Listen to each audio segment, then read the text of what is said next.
Welcome to Teach Talks with Charty. In reflecting on the ideas presented by Mike Schmoker, I find myself deeply resonating with his concerns about the current state of instruction in our schools. Schmoker stated, "You can read all the research that's out there and you are going to discover that there is very little reading, writing, and meaningful discussion going on in our obviously it occurs in our English classrooms, but going on in social studies, science, and beyond. It should be a part of every curriculum," is what he was saying. This was a podcast I was recently watching. This statement changed and challenged me to evaluate what's truly happening in classrooms today and how far we have drifted from practices that promote deep critical learning.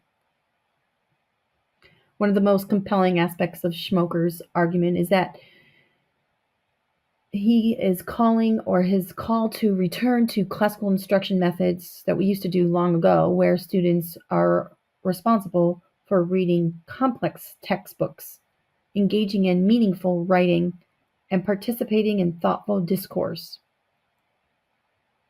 In contrast, many classrooms today rely heavily on passive instructional strategies.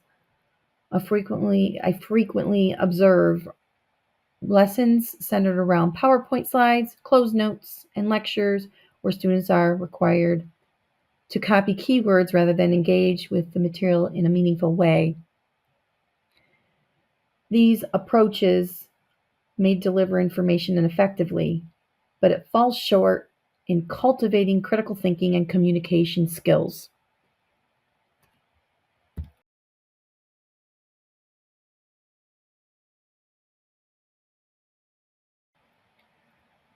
Schmoker's emphasis on meaningful talk and discourse is especially relevant.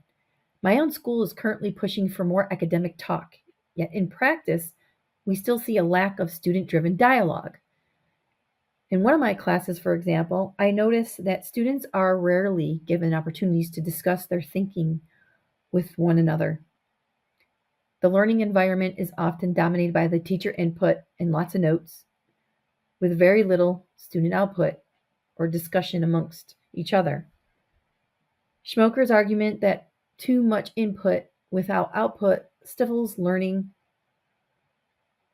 really it just really struck a chord with me.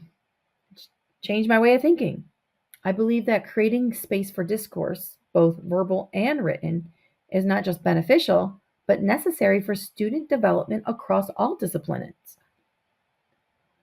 I was also inspired by Schmoker's, let's say, distinction between assigning writing and pushing writing. He shares an example from his experience at a Garden Variety State University, is what he said in the podcast, but I tried to look it up. I think it's a created name to cover up a real school name, is what I gathered. So he goes on talking about the Garden Variety State University, where writing wasn't just something students occasionally did. It wasn't just something students occasionally completed. It was expected daily. The results were remarkable.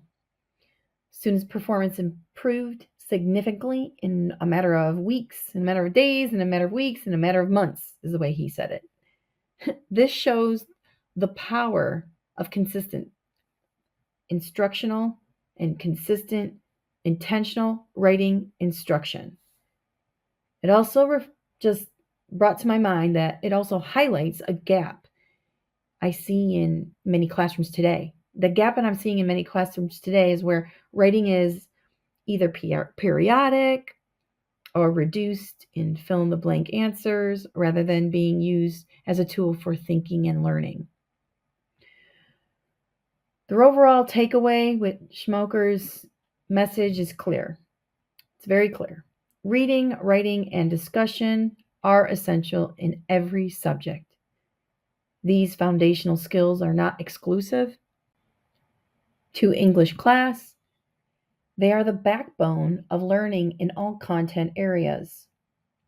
When students engage deeply with texts, express their ideas through writing, and share their thinking with others, They build the cognitive muscles needed to succeed academically and beyond. However, implementing these changes requires more than just individual effort. It requires cultural change within our schools. One of these challenges I face is working with colleagues who are hesitant to shift away from these lecture based instruction. Changing deeply rooted habits and mindsets is difficult. It raises the question: how do we inspire and support educators to embrace practices that may feel uncomfortable at first and unfamiliar, but are ultimately better for student learning? In conclusion, Schmoker's insights have reminded me of what I truly want to see in education. His insights have reminded me of what truly matters in education. As a teacher, I want to create a classroom where students are thinkers, writers, and communicators, regardless of what subject I teach. The path moving forward involves more than just changing strategies. It requires reimaging what we believe students are capable of when given the right tools and expectations. I'm committed to pushing for a more meaningful reading, writing, and discourse in my classroom.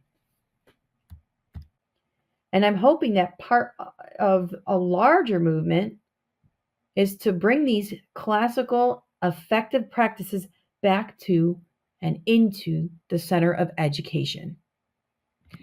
Thanks for listening. I hope you enjoyed my thoughts. Just something I wanted to share because Mike Schmoker's podcast that he was on with Penny Kittle and the books he written, Results Now 2.0, and that other book, Focus. It just made me think I need to share this. And I'm glad I did. So thanks for listening. Here are Teach Talks with Charity. Bye.